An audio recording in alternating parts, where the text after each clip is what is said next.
Hi, everybody. Welcome back to the Book on Fire podcast.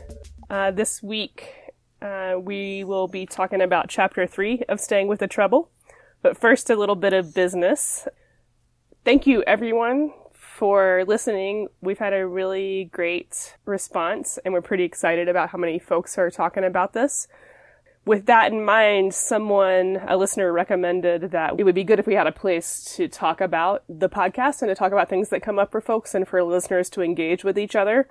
For now, we are going to make a Facebook group called the Book on Fire podcast.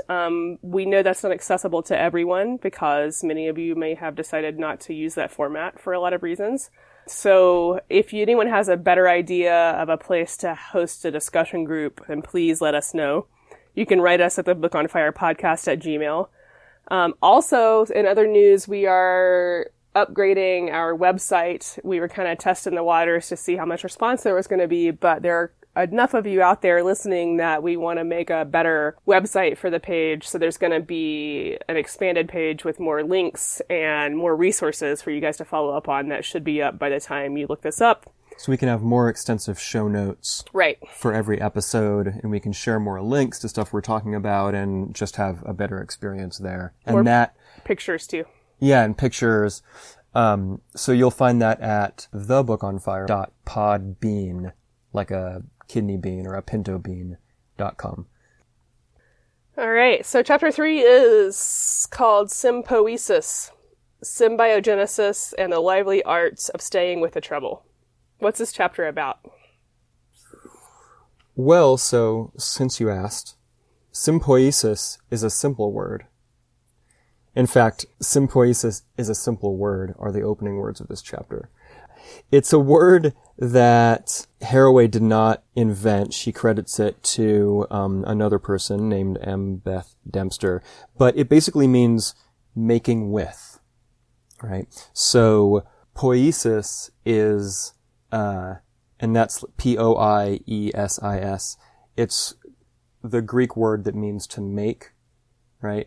And it's where we get our word poem, actually. But also there's a lot of medical terms like hematopoiesis is the physiological process of making red blood cells, for instance. And sympoiesis uses that prefix sym, which is with, to mean to make with. So that's exactly what it means. Sympoiesis is not a widely used word, as a lot of Haraway's. She likes to use words that are not widely used, and she's trying to introduce this topic and this word and hoping that it becomes more popular. Now, a word that is more used and that she's partially responding to is this word autopoiesis. Okay. And autopoiesis, as you might imagine, is self-making, right? Because auto is that thing that refers back to the self. So there's been a lot of work done on what are so-called autopoietic systems. And these are systems that they're a bounded system that's closed, that have an internal complex stability to themselves to where they self-regulate, and so at one point, it became a very exciting idea in science to talk about these complex self-regulating systems that are made up of all of these different components and units that are in relationships of complexity and feedback and synergy all with each other that create some kind of dynamic yet basically stable or consistent whole. And so there's been theorizing around like the human body as like a autopoietic system, the human body, it takes in inputs from its environment, but it has this like homeostatic ability where all of the different parts contribute to the ongoingness of the human organism, right? So like the heart is doing its thing, the brain is doing its thing, the liver, all the different organs, the blood is circulating around, and it has homeostatic mechanisms, so that when the heart rate goes up when it needs to go up or down when it needs to go down, and the digestion turns on and everything, and so you have like a bounded self-regulating system. Something that we're going to touch on in a few minutes is the Gaia hypothesis, which is theorizing the Earth itself as an autopoietic system, which is a bounded system made up of all these different individual kind of units or something. They're not really units, but there's the weather, there's the oceans, there's the soil, there's the organisms on it, and they all contribute to making the Earth and its atmosphere a relatively stable, regulated place for life to occur. This is the essence of the Gaia hypothesis, as was put forth by James Lovelock and Lynn Margulis in the early 70s. So there's theory already out there about autopoiesis. And it kind of, it is exciting because it's not reductionist. Mm-hmm. Because it shows that a lot of different components that each have their own individuality can generate something that's more than the sum of their parts. There's emergence. There's emergence. There's all of these emergent properties that come out from all of these discrete individuals kind of interacting and generating with one another, and they generate a systemic thing, a system that is complex and has all these features that you wouldn't necessarily be able to predict from looking at just one part of it, and so it relates to systems theory and complexity theory, all of this, and the study of emergence, which maybe some of y'all are excited about. It's an exciting thing. And so Haraway, in a certain sense, is starting from this pre-existing work on autopoiesis and autopoietic systems. And she's saying like, okay, but that's still not quite good enough, because autopoiesis presupposes a bunch of discrete individual things that then form something new by coming into their interaction with one another. And so it starts with individuals, and then they start interacting, and you see what emerges. But Haraway is pointing out, like, this is not how life has ever worked. Because what's an individual? Individuals don't come before their connections. And there's even a quote here on page 60 where she says, critters do not precede their relatings. That's the main point. Critters, in fact, are formed from their relatings. And there's never a starting point from which you can say these individual species or these individual critters started interacting. It's all been interaction the whole time. So if you take all of these things into consideration, then what do you have left? You have complex, partially self-regulating systems, but that are messily connected and entangled with other systems that are, penetrate it, are outside of it, but not really take part in it, all of this. And so she is proposing Sympoiesis as the word that better captures this sense of always being entangled. So I think for us to really get the importance of the concept of Sympoiesis, it's good to look at the history of evolutionary biology itself and the whole field, and how that determines how people look at the world and what science does. We, at least in Western culture, in the post-colonial landscape, continue to project societal relations on to the rest of life. And one way that I've seen that come up a lot is in trying to explain the cross-kingdom collaborations and combinations that become new organisms. So take lichen, for instance. Lichen are the organisms that created soil on Earth by breaking down the rocks and minerals when they first arrived on the terraform. Yeah. You know, it was just rocks and water at one point in Earth's history. And then the lichen, And there was life in the And there was life in the ocean. And there was life in the ocean. Right. So there's life in the ocean. There was no life on land. Right. And there was no soil. And there was no soil. This is something that it just like became aware of this, or didn't really think about this until the last couple of years. But soil is alive. So obviously there was no soil. There was no soil. If there was no life on land, there was just sand and rocks. Right. So lichen evolved and colonized the whole Earth. And what lichen does is break down minerals and rocks into forms and to create soil, thereby creating a substrate for the rest of life on Earth, on the Earth part of Earth, to evolve. And lichen are? Lichen are a combination of a fungus, an alga, and a bacteria, and in some cases also a cyanobacteria. They're still kind of trying to figure out what lichen are. But in general, what we think of as organisms from different kingdoms combined to create new organisms that took the strengths and resilience ability of the different kingdoms to come together to make a new life form that changed the whole Earth. Now, when you read about lichen and the history of lichen, often there will be this projection onto that organism, which says a lot more about the speaker or observer than it does about lichen. Which often I'll read people say, we don't know who's dominating who amongst these organisms. Who gets the advantage, who's taking advantage, and who is a helpless victim of this collaboration. Which is just really interesting because there's an assumption of domination. Sometimes you'll even hear or read lichen referred to as like one organism farming the others. Which is also really weird. Wow, I've not encountered this. Yeah, the lichen farmers.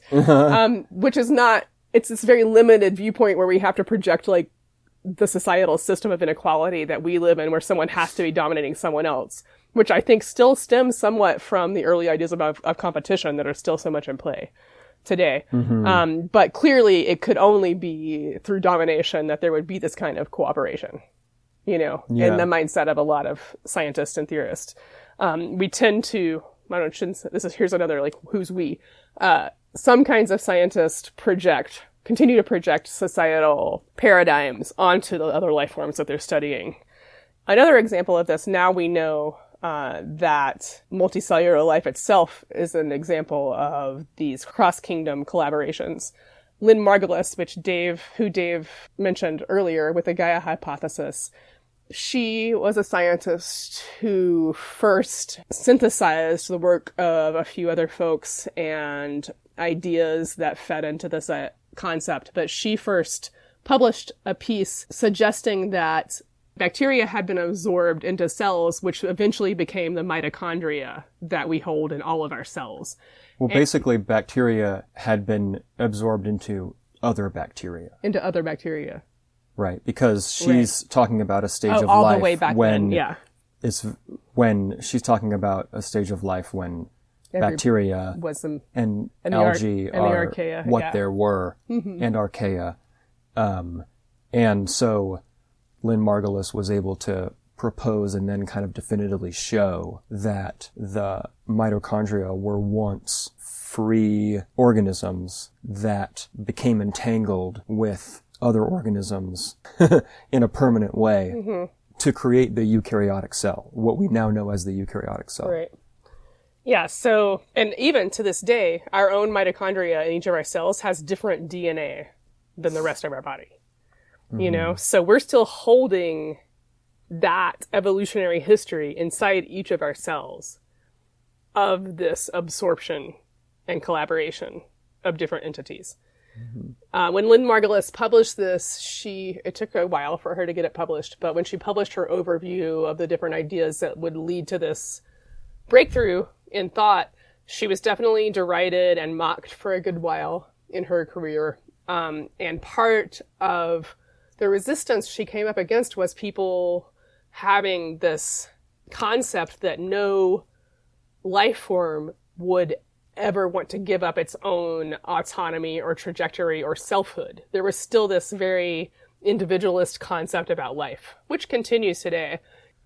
Right, because like the background of all of this is like a scientific establishment, a conservative scientific establishment that assumes that each individual critter is an agent that wants to maximize itself. Totally. And makes rational, kind of economic decisions about cost benefit gain, analysis and like energy expenditure versus reproductive capacity. And it's visualized much in the same way as neoliberal economics visualizes us, economic agents, as like a unit that's like set free into the world and gets to make choices, makes rational choices for its own self-maximalization. And so just like neoliberal economics has a hard time conceiving of collectives or cooperatives of people that are not like coercive or hierarchical in some way, that same kind of imprint of a skeleton of an idea in biology sees all of the animals, all of the critters as being similarly individualistic and motivated only for autonomous self-gain. Right. Competition. Competition. Yeah, I forgot to throw that word in there. Right, competition. Through competition. Gain through competition. Which is still really popular, you know, with Richard Dawkins and other writers. Right. You know. Right. Right. And the point has never been that there's never an instance of true competition in the biological world.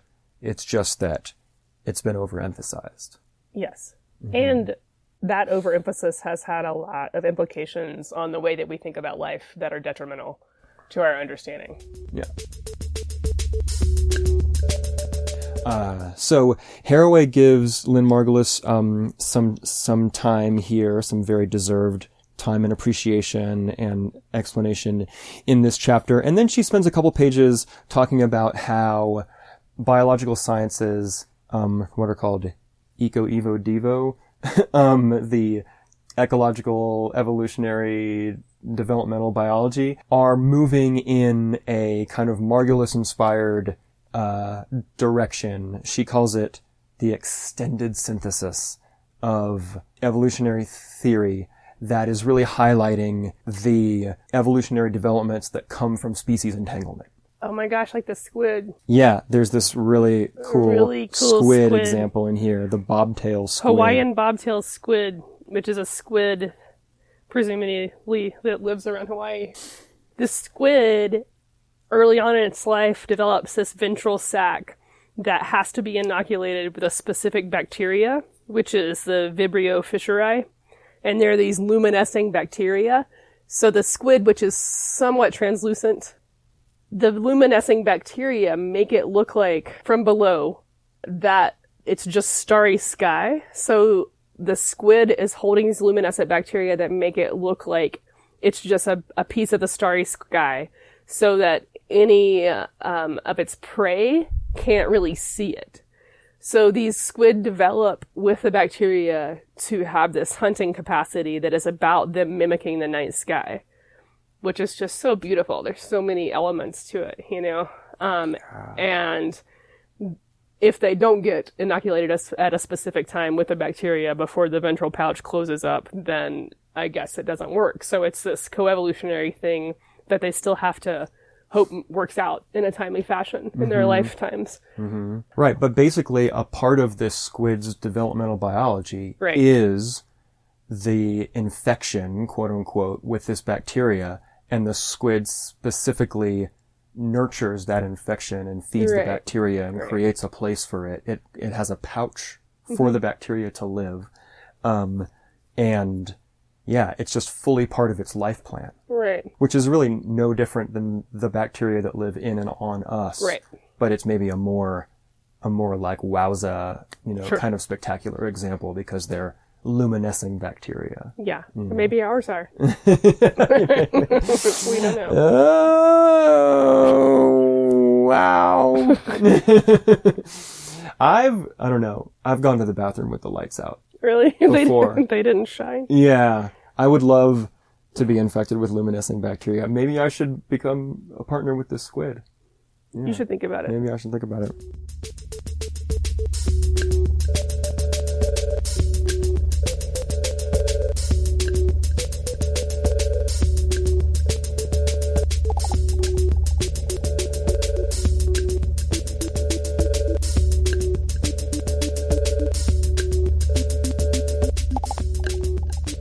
And Haraway ends this section by talking about a paper called Involutionary Momentum by Carla Hustak and Natasha Myers that she really liked and called beautiful.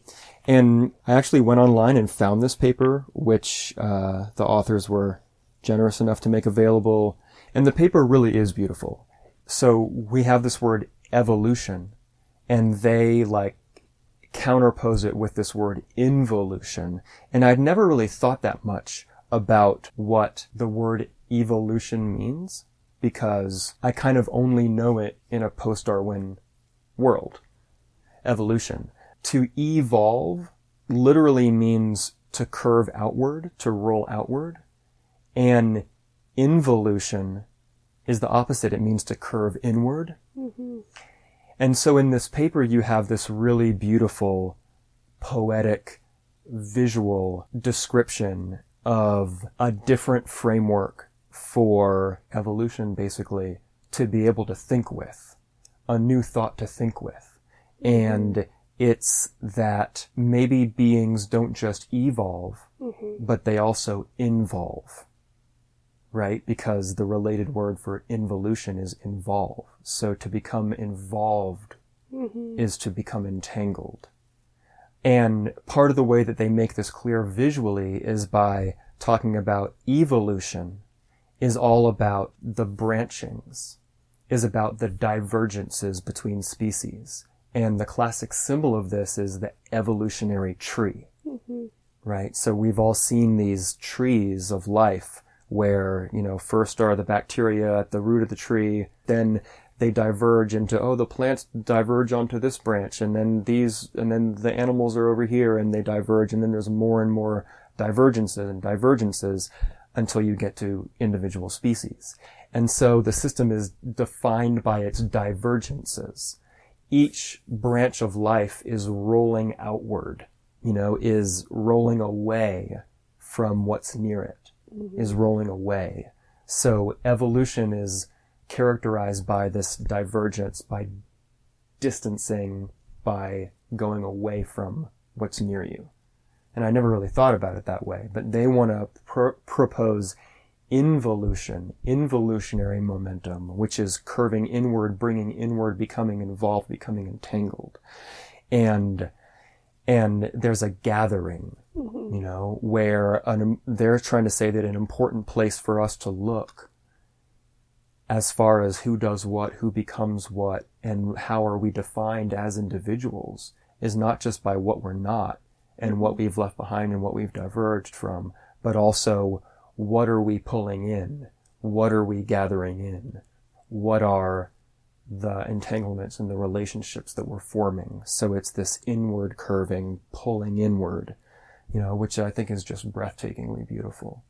The paper itself focuses a lot on, it's got two main points of focus, and one of them is on chemical ecology, which is the study of how plants and animals release chemicals into the air to communicate with one another, which is really interesting field of study. But then also they spend a lot of time talking about the orchid wasp pairings that were a favorite thing of Darwin, and that actually after Origin of Species came out, he spent the next 3 years devoting himself to the study of these particular kinds of orchids that have drawn wasps close, or bees. I think it's bees actually in a lot of cases.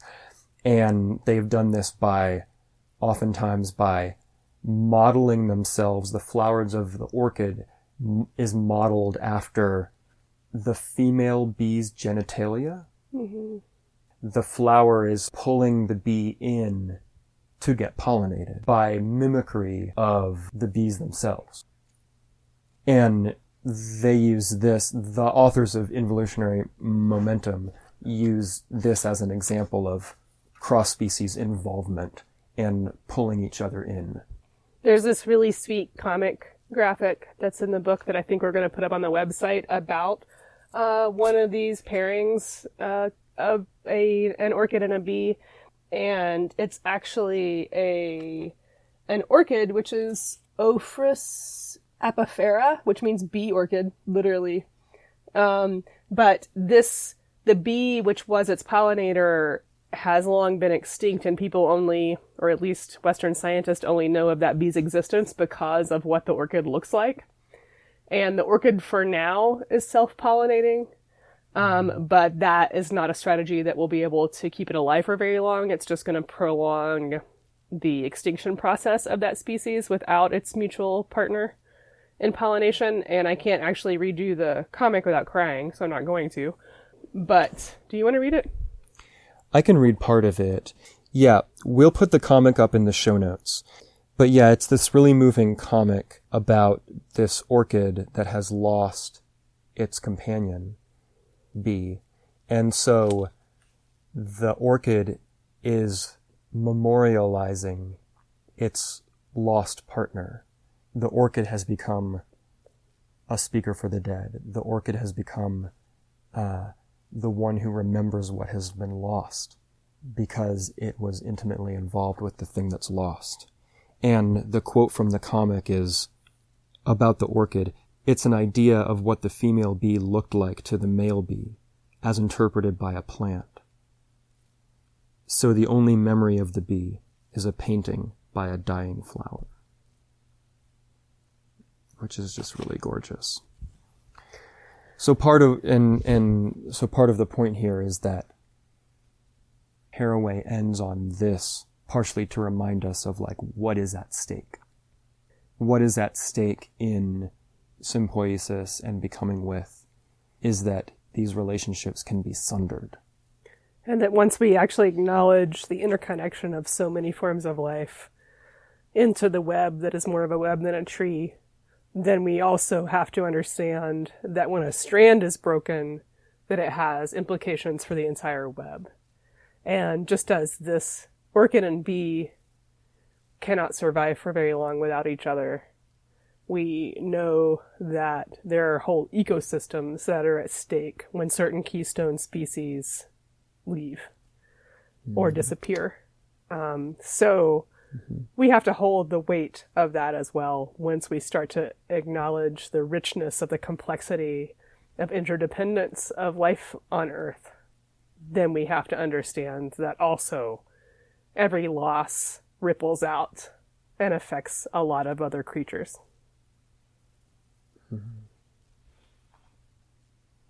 All right, so when we come back, we will talk about some examples.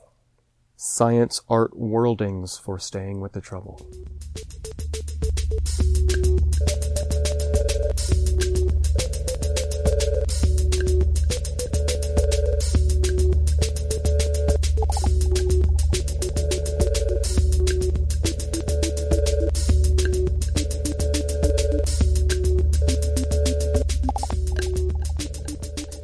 So in the rest of the chapter, which is really most of the chapter, Haraway describes 4 different examples of what she calls science art worldings.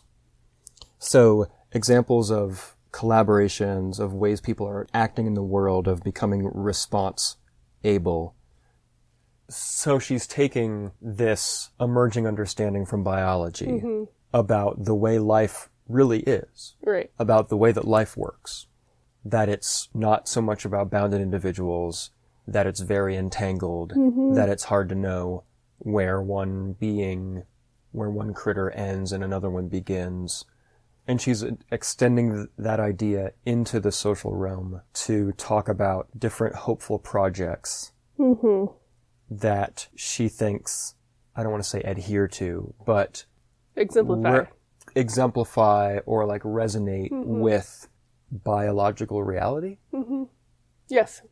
Yeah, for sure. Because I think she's partially trying to also, always trying to break down the dichotomy between humans and life and the rest of life. Right. And so she's saying, we too are part of life. Mm-hmm. How can we create systems of emergence across disciplines and fields and kingdoms, Yeah. I mean, I see a lot of resonance with Brown's work here, which is, yes. So, how do we create the conditions in which our work is vibrant and alive and vital and organic. And organic, right. Yeah, So Haraway's first example of sympoietic art science worlding is the crochet coral reef. And this is sort of a conceptual art project that involves a lot of people. It might be, at least at the point that this book was published, had the most people involved, more people involved than any other art project to date. And it's an ongoing work. The people who started it are these twin sisters, Christine and Margaret Wertheim. And they are inspiring and encouraging and collecting work from around the world as people crochet different creatures that live on the coral reef.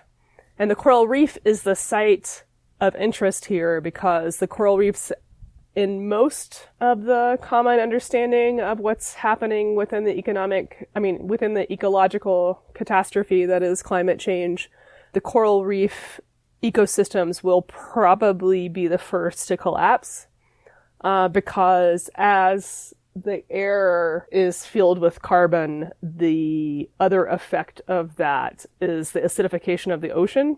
And so the coral reef, they take reefs, is that plural? Yeah. Okay. The coral reefs. Reeves. The coral reefs, which take many thousands of years to develop and solidify and concretize, are dissolving at an alarmingly fast rate. And they are, it's not going to be able to be rejuvenated at the same scale at which it's dissolving. And so the coral reefs are going to probably be the first systems around the world to collapse. They're up there with the Arctic as far as sensitivity and fragility right now. And so in honor of the coral reef communities, these folks around the world are crocheting and beading different life forms that live on those reefs and the structure of the reefs themselves. And so there's over 8,000 crafters in 27 countries who are creating these likenesses in crochet form of the life forms that live on the coral reefs. And they're doing it sometimes out of yarn and sometimes out of beads, but a lot of them are using plastic and detritus to also call attention to the amount of plastic that's in the oceans. And they're all doing this somewhat repetitive and meditative practice to honor and bear witness to what's happening on the coral reefs. And Haraway talks about how this creates a sort of intimacy without proximity. So they get to be intimate with the life form of the coral reefs without actually having to go there and invade that space as an outsider or as a tourist. And this part reminds me a lot. We read a talk last year at the Cabbage School, which is in Western North Carolina. We went to a talk on radical craft and the radical potential for craft that was with Jessica Green and Lauren Guthrie. And they both talked about how within the potential, what craft has the potential to create these meditative states and can act as a form of prayer. And so I think about these 8,000 folks around the world who are in this form of meditation as they bear witness to the loss and the damage being done on the coral reefs at the same time as they are celebrating the wild diversity and richness of life there. And they're all thinking and meditating and crocheting on this. And it feels like a huge collective prayer, and that feels really powerful. Mm-hmm. Mm-hmm. Yeah, that aspect of it, it just really made me wonder if this repetitive aspect of it, of course, I thought of the same thing. It's almost like praying on the rosary, where you go around the wheel and you go around the wheel and you go around the wheel. And there's 8,000 people, maybe not all at one time, that are doing this thing. And it just made me think of magical practice. You know, art is always just a couple steps away from its roots in magic anyway. It's very easy for art to access a magical space and magical potentialities. And as someone who has a bit of a magical practice, I saw the potential in the crochet coral reef for a group magical working. Spellcraft. That really a spellcraft that plays on this repetition and this people at a distance, but putting magical intention into something together and wondering whether any of that potential has actually been captured by this project. Right. You know, because they don't necessarily have to be thinking in terms of magic and spellcrafting in order to actualize that potential. Sure. But it would help if they were. It would help. And they could actually develop a store of magical potentiality that could then be directed towards something in the world, you know? And I think that's what's happening here anyway, in a way, but it could be more or less intentional and more or less kind of productive or controlled. Right.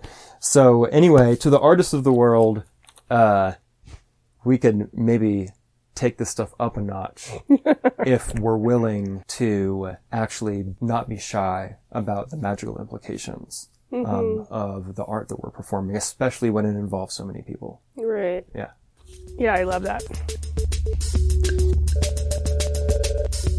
Her next example is located in Madagascar. Madagascar is the island that's off the east coast of Africa, a very large island nation, and home to a lot of endemic species that don't exist anywhere else, including a diversity of lemurs. They're so cool. Which are lemurs actually primates, or are they just related to primates? I think they're primates. They're basically primates. We should have probably checked that. Yeah, you all probably know lemurs or have seen some pictures of lemurs. Lemurs, as you probably won't be surprised to hear that most lemurs are threatened particularly by deforestation in Madagascar. And so biologists and conservation biologists in Madagascar are concerned about the plight of the lemurs and the deforestation in Madagascar. Of course, there's pressures on the land from development. But then also, like forest people all over the world, the indigenous Malagasy have a way of living with the land that involves fire and clearing forest, using fire, growing things on it, but then also in the same process reseeding what will become the forest, and then rotating that practice of clearing and regrowth around managed areas. But, you know, the poverty, the post-colonial situation, Madagascar was colonized by France, right? And the number of people who are just really scraping by have led to a relationship with the forest that has become less sustainable. Yeah. I was just going to say that until colonization, just to clarify for people in case you don't know this already, but until colonization, this practice was part of the secession of the rainforest. There was humans interacted with the forest to create these resurgence plots that would come back, and it was very much part of how the forest worked and regrew.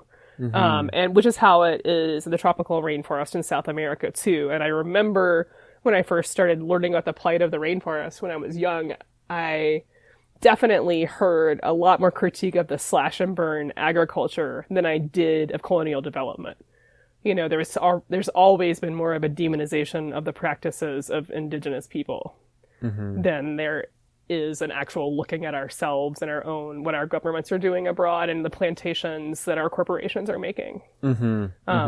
So I just wanted to bring that home to something more people might have heard. Yeah. So all of this is acknowledged by Haraway when she's talking about the Madagascar situation. The person who she highlights in here is a colleague of hers named, Alison Jolly. And she did all of her field work in Madagascar, and realizing that none of the establishments acting in that situation had the vision. All of the establishments, the colonial government, the institutions, the school systems, all of the institutions. Yeah, that would be the way to put it. But also Western science, Western conservationists. Everybody was missing a piece, and the indigenous were like missing empowerment to be able to change their world. And so the needed change wasn't going to come from existing institutions. So she went outside of her institution, which was the Western academic model, to conceive of this collaboration, which is a series of children's books, although could be read by people of all ages, but I think appropriate for children. And there's, I think, 6 of them, or maybe 7, and each one of them focuses on a different species of lemur and tells a story, like a kid story about has like a lemur character, and it has, she doesn't say much about what the stories actually entail, but the lemur character is in its actual habitat, and the books are distributed with these full color maps that show where the lemurs live on the island. And so it's not just a cute story about a lemur that maybe makes you care a little bit more about them, but it also is a ecology lesson and a biogeography lesson, because all the different lemurs are adapted to various, climates and wet or dry and different kinds of forests and stuff that are distributed all over the island. And so they're each, have their own very specific life. And she makes it sound like the books do a very good job of conveying the entanglements of the lemurs themselves, like what other plants and animals are in their environment and how those environments are threatened.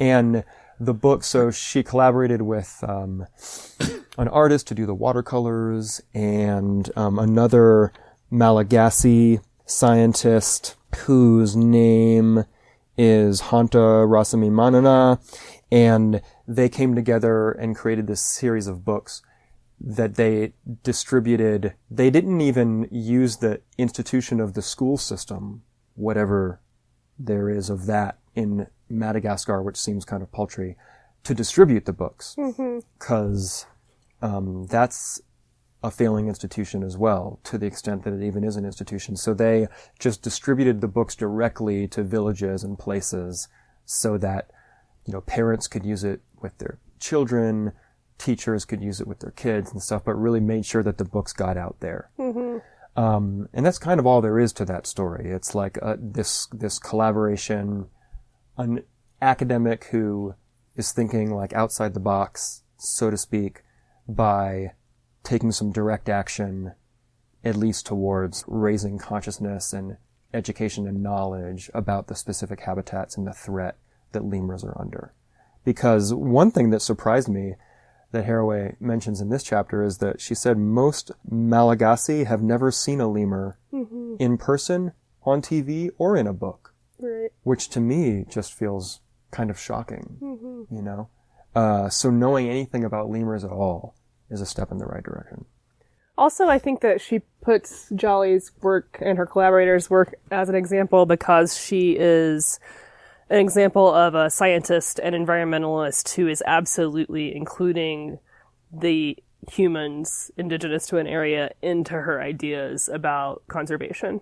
Yes. And that, unfortunately, is not the norm at all. Yes. I mean, very recently, I read online somewhere that many thousands of acres, like maybe hundreds of thousands of acres, were going to be put in conservation in India, but it was forest, which required the removal of 10,000 indigenous people who live in the forest and live off of the forest. They had to be removed for this conservation effort to count. And so they're going to be just, I guess, left to move to the slums in the city when they had a life there and a livelihood there. But as is often the case with environmental conservation, they are not included in the story because humans are seen as separate from life. So the next example Haraway gives is actually a video game, which is called Never Alone. And it's a video game that is, I guess there's a genre of these world games that are being created to help preserve indigenous knowledge. And this one is placed within the context of and stories of the Inupiat people in the Arctic. And the story that is the basis for Never Alone is actually one from oral tradition that this master storyteller Robert Cleveland last told like 80 years ago, but they were able to find his daughter, and she gave them permission to use the story and encouraged them to expand it and change it for a game format. It's actually in Inupiat language, and has an Inupiat girl that is the protagonist, a young girl, and she has all of these spirit helpers, and her animal friends are part of the story, and you place yourself in the story as her, and it's subtitled in other languages, but it is in the indigenous language that the game plays out. And I have to say that I was at first a little bit ambivalent about this example because it seemed like just such a reduction, or I don't know, like the richness of oral tradition and mythos being put into a video game just felt kind of wrong to me. But a lot of the people that are part of the project are indigenous, are excited about this preservation, and as a way to engage young people who might be moving away from those lifeways into remembering it and inhabiting it in a way that can get them excited. And my own ambivalence made me realize that I was having some kind of like puritanical ideas about what was okay and not okay for preserving other people's traditions.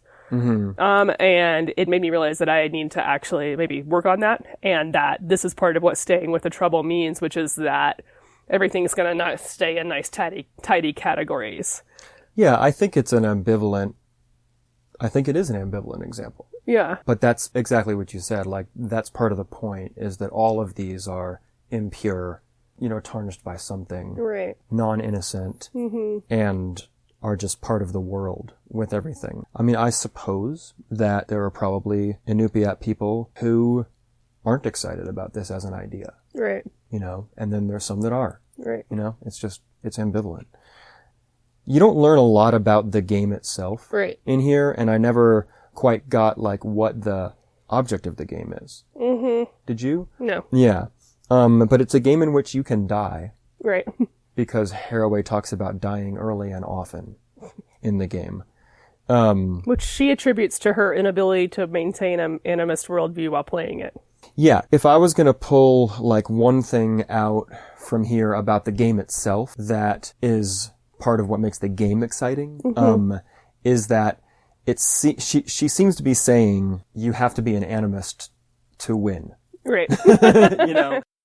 There's that awesome quote. There's a quote, Eduardo Viveros de Castro, who's an anthropologist who became well known for his development of an idea that he called perspectivism. A quote from him that says, "Animism is the only sensible version of materialism." I love it. Which I really like. Yeah, I like this quote partially because it makes me think. Just like, it makes me think about animism in a way that I'm not used to thinking about it, even as somebody who is a lover of animism. It's a sensible form of materialism. And sensible in this context does not just mean, the way we use, like it makes sense, or it's reasonable, or it's logical or something. Sensible is, it can be sensed. Yeah, you can feel it. It's the only kind of materialism that is sensible. And I'm not quite sure how to unpack that. Yeah. But I'm taking that out. I like to think that he means both, personally. Yeah. I think, there probably is some wordplay there. Yeah. But I think that there's also some like academic. Sure. Sensible if he has a technical meaning. Technical use of sense, and what that means. I think another thing that's important to point out about this chapter is that,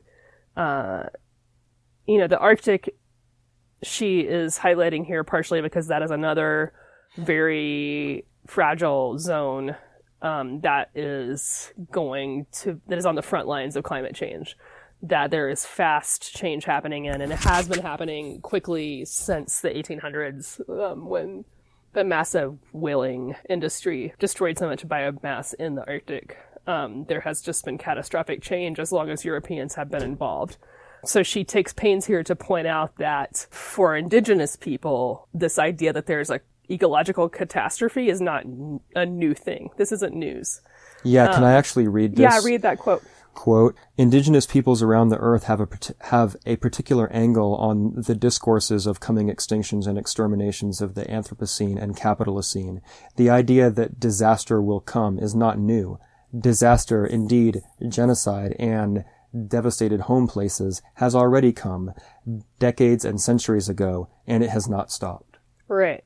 So what I think is interesting here and worth noting is that just in the same way that we talk about these new ideas in science about life all being connected and about the messiness of the web of life, is actually catching up with indigenous knowledge. There's a way that we, especially those of us of settler descent in the West, are catching up to the knowledge of the catastrophe that is the colonial project. Mm-hmm. We understand now, some of us, that there is ecological collapse coming. But for indigenous people, it arrived a long time ago. Yeah. Yeah. So we are catching up with the indigenous wisdom as well there. Yeah. Yeah, I actually read an article just a couple of days ago that I shared on Facebook that had a great quote from it. The article was an indigenous critique of the Green New Deal. But the quote was, colonizers were warned by word and weapon that a system of individual land ownership would lead to ecological catastrophe. And here we are. Totally. I mean, it was something very close to that exact quote. We should link to that too. Which is what you're saying. Yeah. She has some cool things to say too about the concept of belief. After the quote that animism is the only sensible form of materialism, which is Eduardo Viveros de Castro, Haraway says, I am not talking about people like me or kids like the one in the game believing in the spirit world. Belief is neither an indigenous nor a Thulucenian category. And there's some cool stuff here, right? It's not like, it's not right to say these indigenous people believe in a spirit world. Mm-hmm. Because that is already implying something that can't be sensed. Right. Right? Right. It's already removed. Belief is a category indigenous to the sort of Judeo-Christian worldview and not many of the ones outside of it. Mm-hmm. So it's a sensible form of materialism. Animism is. It's interesting that like Haraway, she's right there. She can say things like that and point out that belief is not a relevant term here. She's very up to date with her decolonial education. Mm-hmm. At the same time as she's still firmly planted within Western science. Totally. Like, this is a thing that, like, she's always walking this line mm-hmm. where she realizes the inadequacy of constructs in Western science, and her response to it is not, however, to leave it mm-hmm. or defect from it. Her response is to elaborate more constructions within Western science that, like her concepts of Thulucene and Sympoiesis and all this stuff that move in the direction or that break the boundaries of Western science, of Enlightenment science. So you want to talk about the last example? Yes. Okay. So. And the last example is a biggie. Yeah, the last one's a big one. We're going to be spending some time with this for a bit. So Haraway's last example is the weaving culture and pastoral culture of the Navajo people in the Southwest. Mm-hmm. And I think it's important if we talk a little bit about history, but first, maybe to explain the context around this, which is that the Navajo people have a really rich weaving tradition. And the weaving tradition, while there's some evidence that it existed before contact with the Spanish, it really took off after they obtained some of what were called rough sheep, which are these like hardy sheep. Spanish sheep mm-hmm. that the Spanish had, and the Navajo folks at the time in the 1700s, they began to breed the sheep on their own and breed them for certain kinds of wool, for hardiness to the region, for good mothering techniques. And also, what's pretty interesting is that in Navajo culture, the number 4 is sacred, and these sheep the rams would sometimes have 4 horns. And so they liked that because that was a sacred number, and they had this sacred relationship evolving with the sheep. And so they also selected for that, which Haraway actually doesn't talk about that much, but that's something we have read about other places. Yeah. And you should look for pictures of these. We should put one up. Navajo sheep. Yeah, maybe we'll put one in the show notes, but they're called churro. Yeah, they're called churros. Churro sheep. And some of them, have 4 horns. They're so cool looking. But so the Navajo, what I love about this part of the story is that, the introduction of domesticated livestock onto this continent was absolutely catastrophic for so many indigenous people. So much with disease was spread that way. Whole villages were wiped out.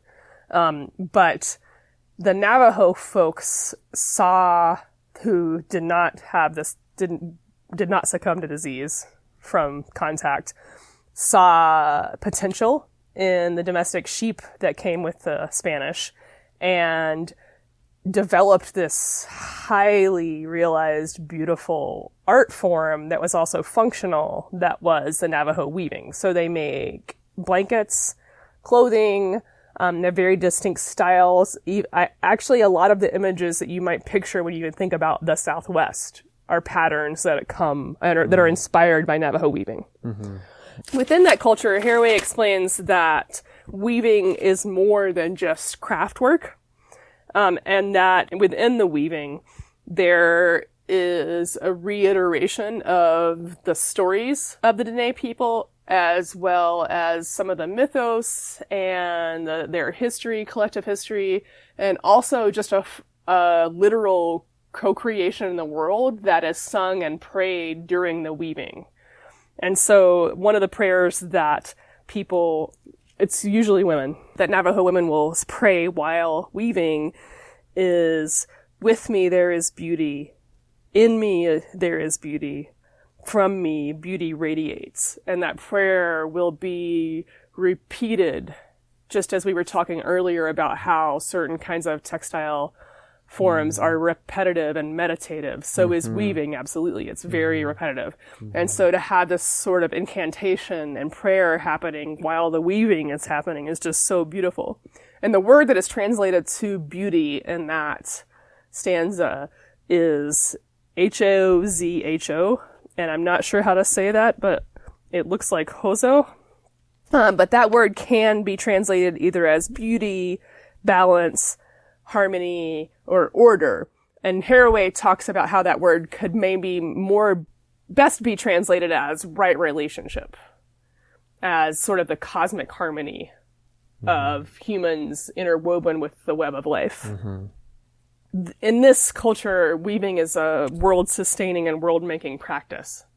And I say all of this background because it's important to understand the place of this practice within Navajo culture when we talk about what has been done with the churros and the sheep of this people over time. So this history is a little bit hard to talk about, but it's important for us to know that this happened and continues to happen, and to look out and make sure that we aren't supporting similar policies. The Navajo folks and their sheep went through 2 attempted genocides from the U.S. government. And the first was in 1863. Kit Carson led a forced march of the people and exterminated most of the churros. And the Navajo folks were marched away where they lived for 4 years in a prison camp and then marched back. In the meantime, most of their sheep had been killed, all of their peach orchards had been cut down, and so a way of life was very hard to recreate upon return. This is why Haraway and other people refer to it as attempted genocide, because it was the attempt to make life impossible there. Some Navajo folks did escape into the hills with some churros, and so they were able to bring them back in and try to restore the line, which they were able to do. But following return, the Dene people faced, as is often the case in the colonial relationship with indigenous people in this continent, a kind of constant system of debt accruement through the trading posts, where these gorgeous blankets were bought by the pound rather than assessed for individual beauty and use. And bought as raw wool. As raw wool, right. Even as they were resold for a lot more money even then. And then turned around and resold, by the traders, by the whites. Because they were already very famous for these beautiful blankets, you know? So they were in this economic situation where they were forced to make more and more blankets just to survive, to get basic needs. And therefore, they bred the sheep exponentially. And so there were really large numbers of these grazing animals in this area, in the Four Corners area of the Southwest. So the second attempted genocide happened, interestingly enough, during the era of the New Deal in the 30s.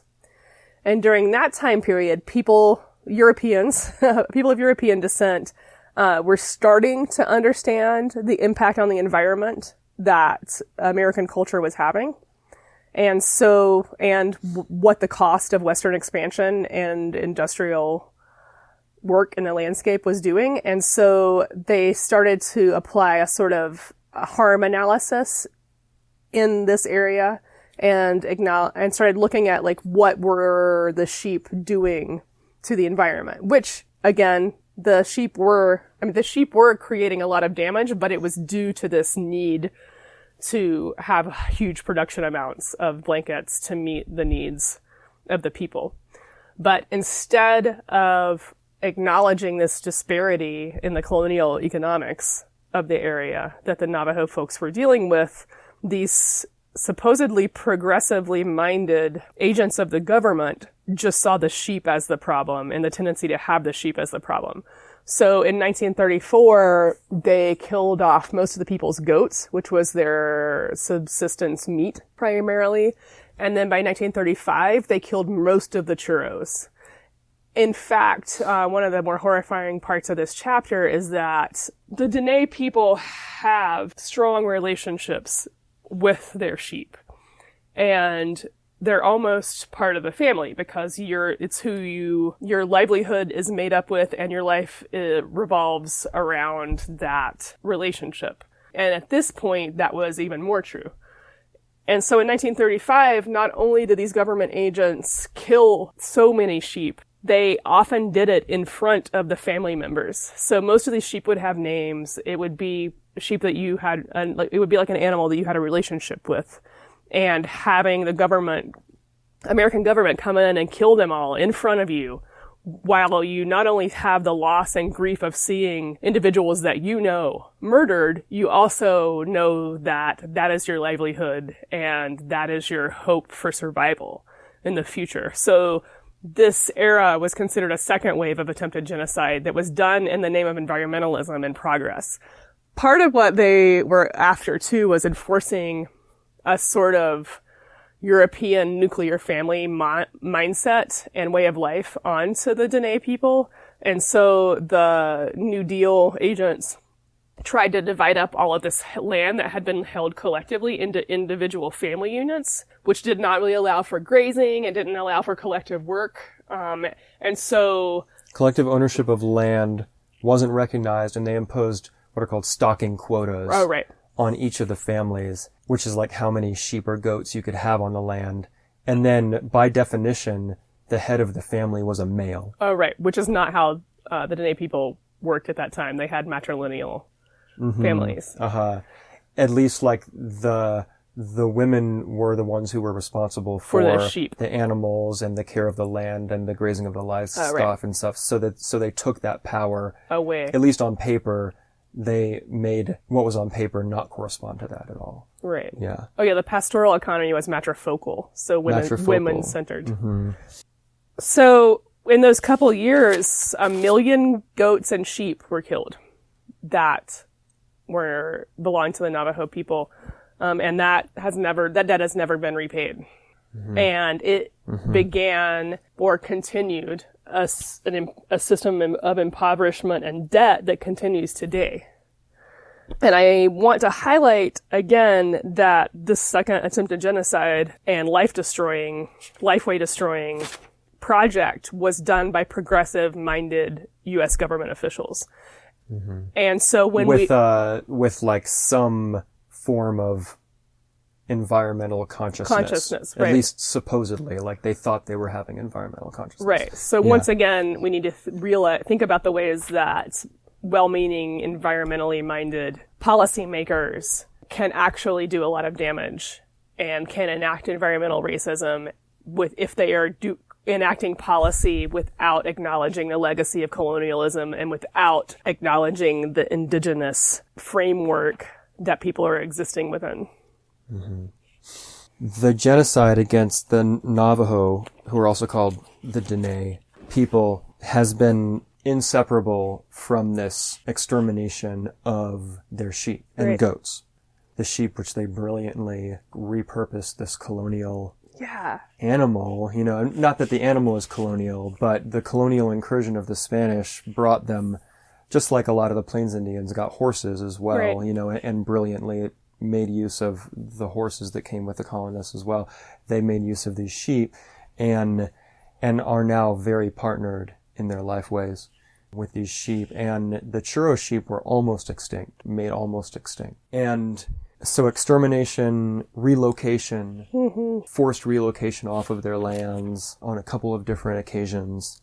And then in the 20th century came another huge colonial incursion with the realization that Black Mesa, a big Dene and Hopi, just the center of their world kind of, was also a giant coal deposit.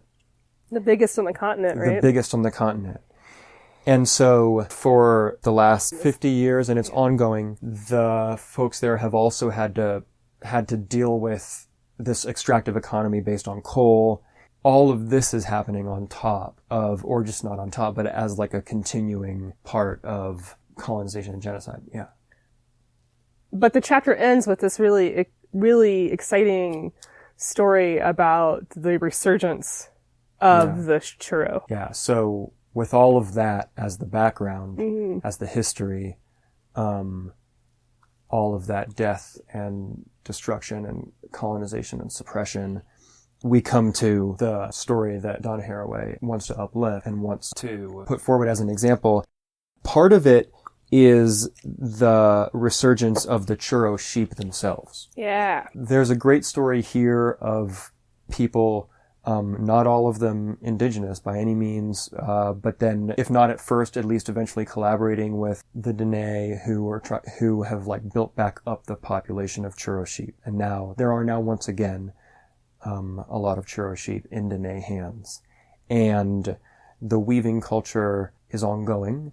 So already we see like this companion species being restored into its right relation, into a little closer to maybe this Hotso, this like right relationship with its land, with the land where it was kind of came to be on, and the land where its people live. And the weaving practice is something that's less exploitative and more celebrated. And you get the feeling that the authorities don't want to exterminate the Churro sheep anymore. Right. Although, who knows? And then, towards the end of this kind of tale of resurgence, where she brings in, there's lots of proper names in here, like lots of names of different NGOs, and like the Slow Food Foundation for Biodiversity, Two Gray Hills Trading Post, the Navajo Churro Sheep Association, all of these coalitions that have come together in order to like make all of this happen. And then finally we get to Black Mesa Water Coalition. And the Black Mesa Water Coalition was founded in 2001 by a group of young intertribal people committed to addressing water depletion, natural resource exploitation, and health in Navajo and Hopi communities. And one of their first areas of focus was on the mining, on the coal mining, and on Peabody Energy, which was the evil company that was conducting the mining operations. And they were central to the actions that closed down the Black Mesa mine and the Mojave generating station. These battles are not won, by the way. This is still ongoing, but there have been battles won along the way. I encourage you all to still support these people. You know, maybe you've heard of Black Mesa as a center for where people are directing energy to support this indigenous fight over their land. It's still ongoing. Please support them. And Black Mesa Water Coalition, they have been and were for a long time all about fighting the coal, but they have lots of projects reweaving, trying to heal some of the divisions and the ties between the Hopi and the Navajo. But also they are connected to the weavers and the herders and the sheep as well. They buy wool from the sheep herders and help give them a good price for it. So anyway, we could go into more detail, but what really comes together at the end of this section of the chapter is this is the broadest coalition of people that's been presented yet. You know, from the crocheted reef to the Malagasy to the video game. These are activists and indigenous folks, weavers and elders and people concerned with the environment, people concerned with extractive economies and fighting fossil fuels and climate change, and all of this stuff is embedded in this story. And the sheep and the weaving are at the center of it. They've become kind of symbolic of Dene lifeway and land stewardship and art, so to speak, and like economic self-sufficiency. Mm-hmm. And so the sheep and the weavers and the herders are, of course, are a part of this cultural resurgence, but also this very high-stakes fight over land and exploitation by extractive coal. So, as in all the examples, Haraway is like, this is Sympoiesis. This is people in messy relationships of becoming with each other, not just people, but this is people and land and animals in messy relationships of becoming with, working towards resurgence in a damaged landscape, not just physical landscape, but social landscape, colonial landscape, struggling to reach outside of their lanes, their specific lanes, you know, to make productive entanglements with other forms of life, people doing other kinds of work towards multi-species flourishing. So yeah, the chapter ends with this big, resounding, very moving, high stakes and hopeful, in a lot of ways hopeful, example or cluster of examples, really. Mm-hmm. And she definitely takes pains to point out that the reestablishment of the churro is tied to cultural renewal mm-hmm. and reweaving young people mm-hmm. into the pastoral and matrifocal lifeways. Mm-hmm. I want to point out, though, that like because we know people who have lended support at Black Mesa, that not only is the fight still ongoing, but it's pretty dangerous, and a lot of the mining and interest can be pretty violent and threatening. And yes. Just want to say here, like, solidarity with the folks that are the Dene people there who are on the front lines of extraction, violent extractive economies, and also everybody going there and sending support there. Yeah. Yeah, this is a powerful story. Mm-hmm. And maybe if you were a little bit underwhelmed by the crochet coral reef or maybe the video game, as nice as those examples are, I can understand the reaction that, like, this is great, but maybe this is not enough. Mm-hmm. Or if these examples seem like kind of too tame to give you hope for the future, then maybe the Dene and the churro sheep, although this is still a very dangerous story and who knows how this is going to play out, there's a lot going on here, weaving together indigenous culture, settler culture, the fight against fossil fuels, extractive economies, and land stewardship, all potentizing each other mm-hmm. in ways that I really think can be models for collaborations that we can undertake. Yeah. And I think it would be good, maybe if you're listening to this, think about what do you know of, or what's on your radar? What do you see going on around you, and that maybe you're taking part in, that has the characteristics of this symbiotic becoming with, playing string figures in the Thulu scene that Haraway is trying to uplift. I think it would be good practice to learn to see in this way, to learn to recognize. And then once we can recognize and once we understand what it feels like, then we can think about how to intensify and how to proliferate these examples. Also, I would like to just highlight again, like, all of these examples are assemblages or coalitions or groups of people and organizations and life forms working together towards an end. And I'd like to juxtapose that with the solitary, heroic environmentalist dude, or actor, the activist doing a heroic act, which there's also a place for that, but creating webs of life where we work in concert together to create resistance and ways of life that are worth fighting for. Yeah. It's not Edward Abbey time. No, it's not. If it ever was.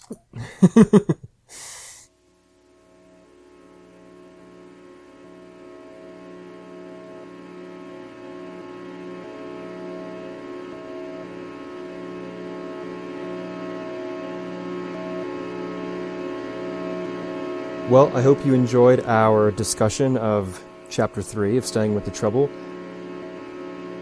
If you're interested in the things that we discussed here, do check out our show notes. We are unveiling expanded show notes, and this episode is going to have a lot of different links and images, hopefully. You can always write us at thebookonfirepodcast@gmail.com. We also really want to thank Reanimator, who supplies our music. Reanimator is our old friends, Joel and Dawn. Their album, Special Powers, that came out in 2001, has been the source for all the music that you've heard on the podcast so far. Next time, we are going to talk about 2 chapters, because the chapters are getting shorter here. And so Chapter 4 and 5 is going to be the subject of next time's show, which will come out in 2 weeks. So Chapter 4 is Making Kin, and Chapter 5 is called Awash in Urine. I'm excited to see what that one is going to be about. So if you're reading ahead, that's what we're going to talk about for next time, and we will see you then. Thanks, y'all.